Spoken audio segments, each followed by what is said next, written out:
I've been a long-haul trucker for over 15 years, and I thought I'd seen just about everything out on the road. Strange weather, bizarre accidents, and the occasional illusion brought on by exhaustion. But nothing could have prepared me for the night I encountered something that defies explanation. The memory of it still haunts me, especially on the quieter, lonelier routes.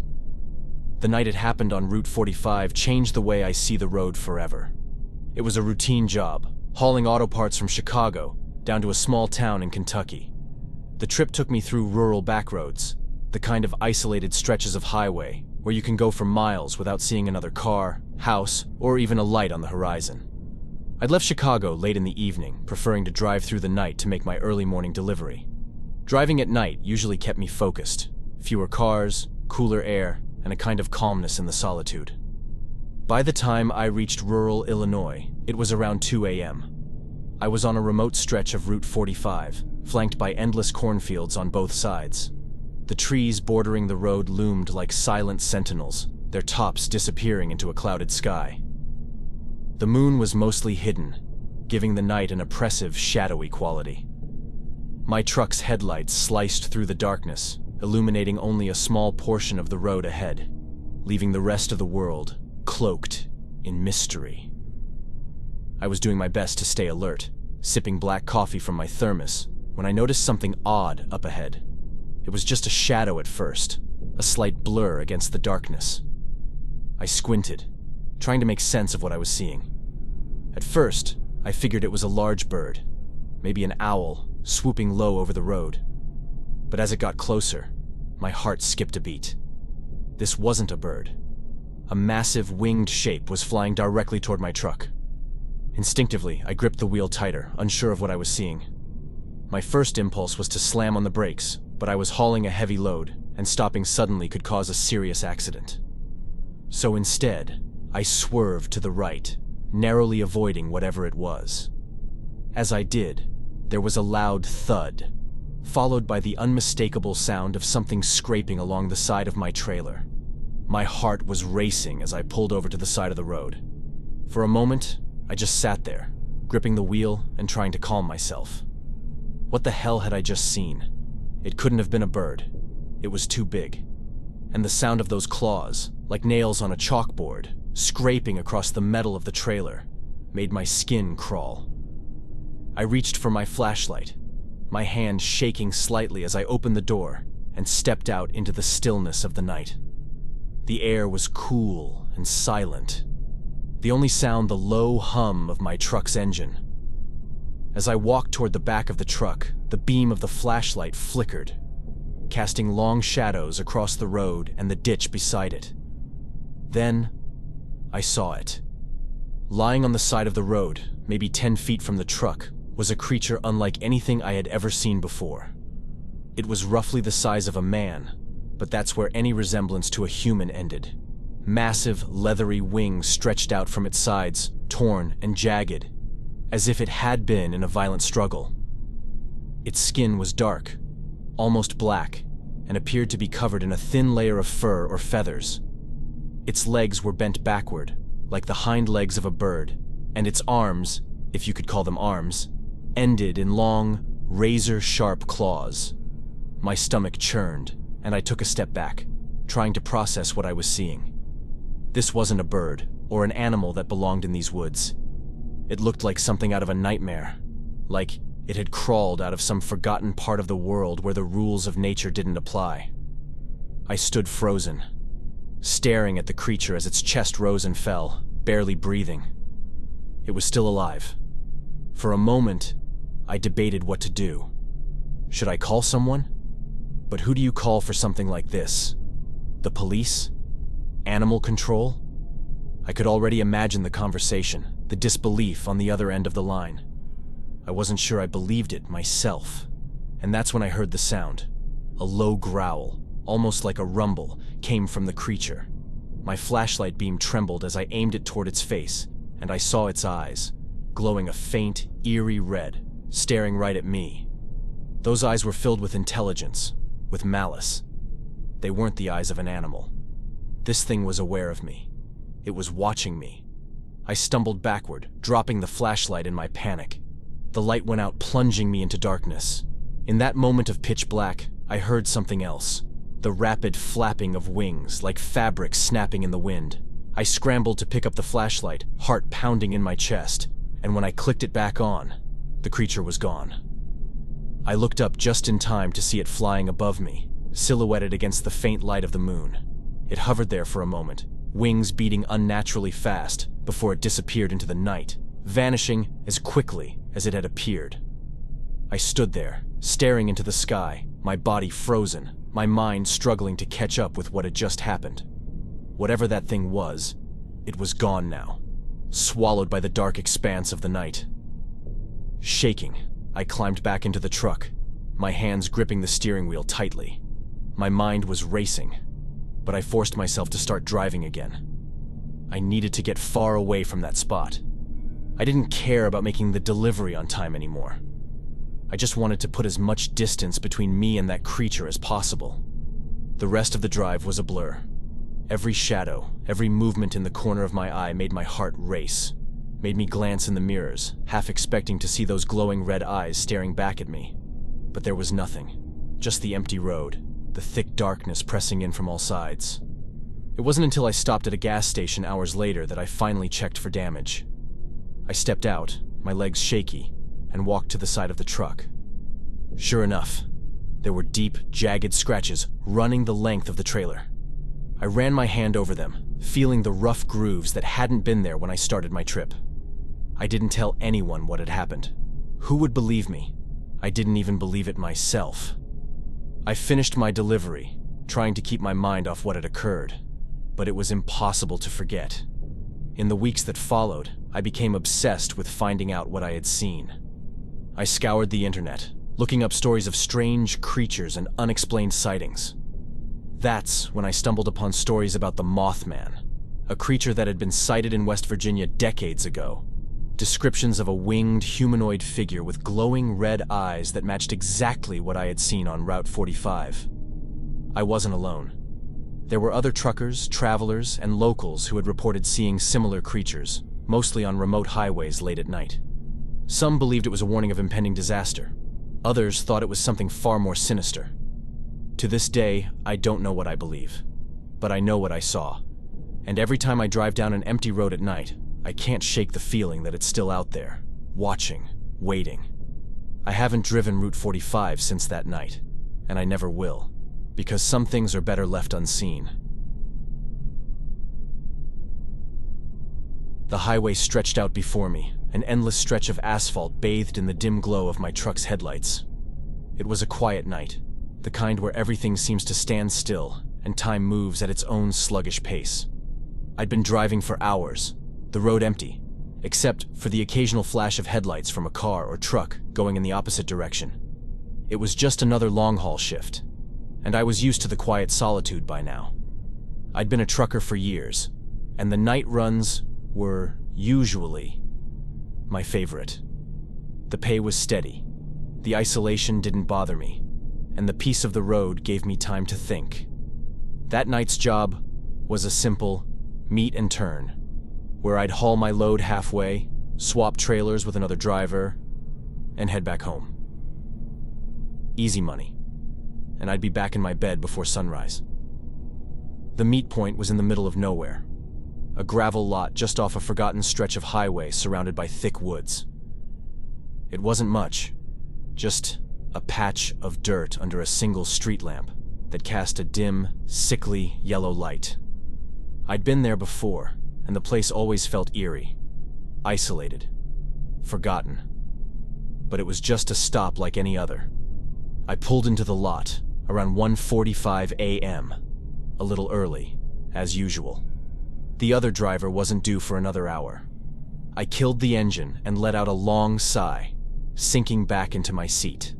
The night was silent, almost too silent, and I could feel the weight of it pressing in on me. But I'd learned to appreciate the quiet after years of driving alone.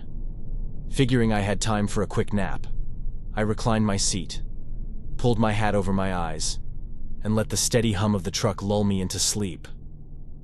I must have drifted off quickly because the next thing I knew, I was being pulled out of my dreams by a strange noise. At first, I thought I was still dreaming. But then I heard it again. A faint scratching sound, like something brushing against the side of the truck. I opened my eyes, my heart already racing. It was probably just an animal, I told myself. The lot was surrounded by woods, after all. Still groggy, I sat up and peered out the driver's side window. The lot was empty, just the same gravel and the same flickering light from the street lamp. Nothing seemed out of place. But then I heard it again, closer this time. A low, guttural growl followed the scratching, sending a chill up my spine. I turned to the passenger window, and that's when I saw him. Standing inches from the glass was a man. He was tall, filthy, and his clothes were torn and stained. But what scared me the most was his face. Wild, bloodshot eyes and a snarl twisting his mouth. He wasn't just staring at me. He was growling, like some kind of animal. My blood ran cold. I didn't move, just sat there frozen, staring at him. Who was this guy? And what the hell was he doing? Then, without warning, he lunged at the window, slamming his fists against the glass. I jerked back, my heart pounding in my chest. He was barking now, loud and violent. His crazed eyes locked onto mine as his breath fogged the window. I fumbled for the keys, my hands shaking as I tried to start the truck. The man was relentless, pounding on the glass, barking louder and louder like he was trying to break through. His face was pressed so hard against the window that I could see every grimy detail.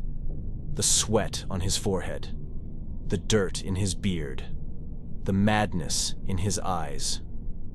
The engine roared to life, and I slammed the truck into gear. The man stumbled back as the truck lurched forward, but he didn't stop. He kept chasing me, barking and growling like some rabid dog, his arms flailing as he ran after the truck.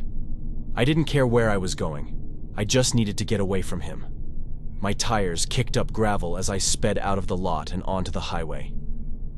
In the rearview mirror, I could see him still running after me, his figure growing smaller and smaller until the darkness swallowed him up. My heart was racing, my hands shaking as I gripped the wheel. What the hell had just happened? Who was that guy? And how had he ended up out here, acting like some kind of deranged animal? I kept driving, putting as much distance between me and that lot as possible. I wasn't going back, that was for sure. I grabbed my phone and dialed the dispatcher, my voice shaky as I explained what had happened. There was some guy out there, I said, still trying to catch my breath. He was barking at me, like a dog. I can't go back. There was a long pause on the other end. Barking? The dispatcher finally said, sounding skeptical. Yeah, I snapped, like he'd lost his damn mind. All right, just head back, the dispatcher said. We'll take care of it. I hung up, my heart still pounding as I kept my eyes on the road. But just when I thought I'd put it behind me, I saw something up ahead. A truck pulled over on the shoulder, with a figure standing beside it. My stomach dropped as I got closer. It couldn't be him. There was no way he could have gotten this far. But as my headlights swept over the figure, my worst fear was confirmed. It was him. The same wild eyes, the same filthy clothes. He stood there, grinning at me, and raised his hand in a slow, mocking wave. I didn't stop. I hit the gas and sped past him, my heart pounding in my chest. In the mirror, I saw him disappear into the darkness behind me, his arms still raised in that eerie, taunting wave. I drove straight back to the terminal, not stopping until I was parked safely under the bright lights of the lot. By the time I climbed out of the truck, the sun was just starting to rise, casting a faint glow over the horizon. But even in the daylight, I couldn't shake the image of that man's face. I never went back to that lot again. And to this day, I still don't know what I encountered that night. But I know one thing for sure. Whatever he wasn't just some drifter. I've been a trucker for nearly 20 years, and the road's shown me things I can't explain. The long stretches of highway, the empty truck stops. They play tricks on your mind. You start seeing things in the shadows, hearing strange sounds from the back of the rig. Most of the time, it's nothing, just fatigue. But every once in a while, something happens that stays with you, like one night in November, somewhere in Wyoming. It was a standard run, hauling frozen goods from Denver to Salt Lake City. My route took me through a long, empty stretch of highway, hours without seeing another car. I'd driven that road many times before, but something felt different that night. I'd been driving for close to 8 hours, and midnight was approaching. I was tired but didn't want to stop. The coffee in my thermos was long gone, and the static of the radio was starting to get on my nerves.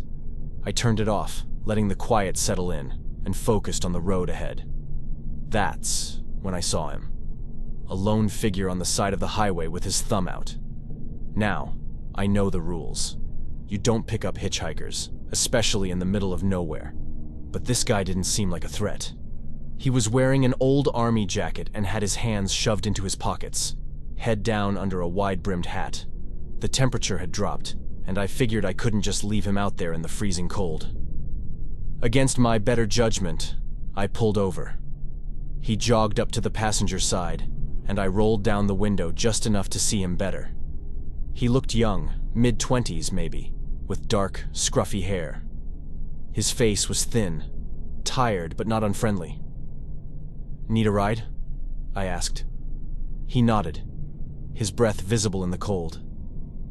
"If it's not too much trouble," he replied, voice soft but rough, like someone who'd seen a lot. I unlocked the door and he climbed in, pulling his jacket tighter around him. "Thanks," he muttered. "I've been out here a while."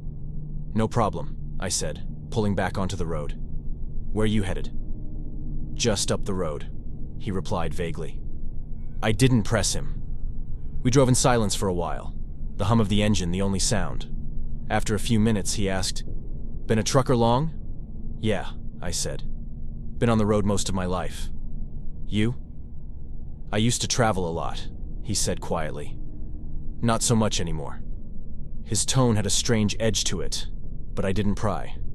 The conversation died off again, and the cab seemed to grow colder. At first, I chalked it up to the outside temperature, but it kept getting colder, to the point where I could see my breath. I glanced at him, but he seemed unfazed, staring blankly ahead. After a while, I asked, "Where should I drop you off?" He pointed to a side road coming up. "There's a place down there." I turned onto the rough road, the headlights barely cutting through the thick darkness. The stars had disappeared behind heavy clouds, and the road felt endless, like we were driving into nothing.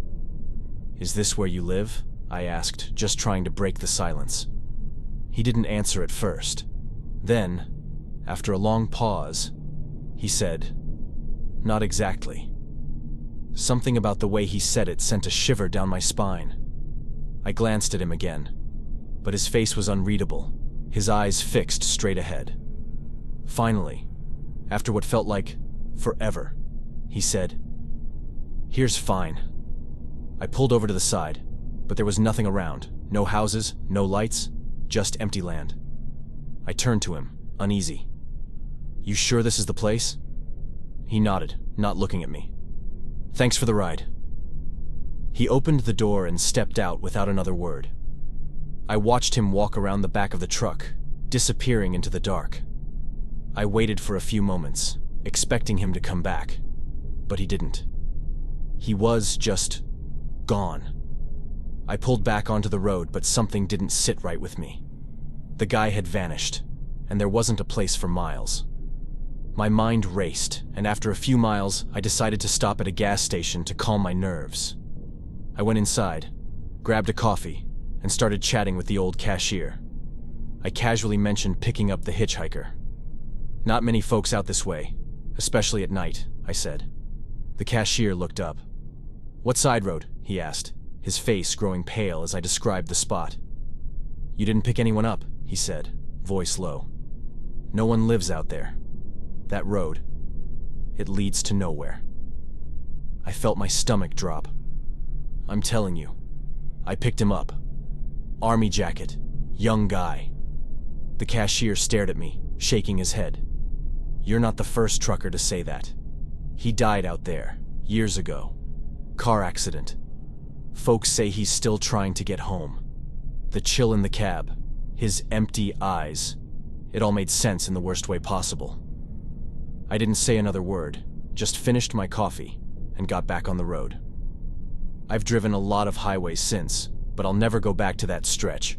Some rides take you places you can't explain, and some passengers never leave. Thanks for watching. Like and subscribe so you don't miss the next one.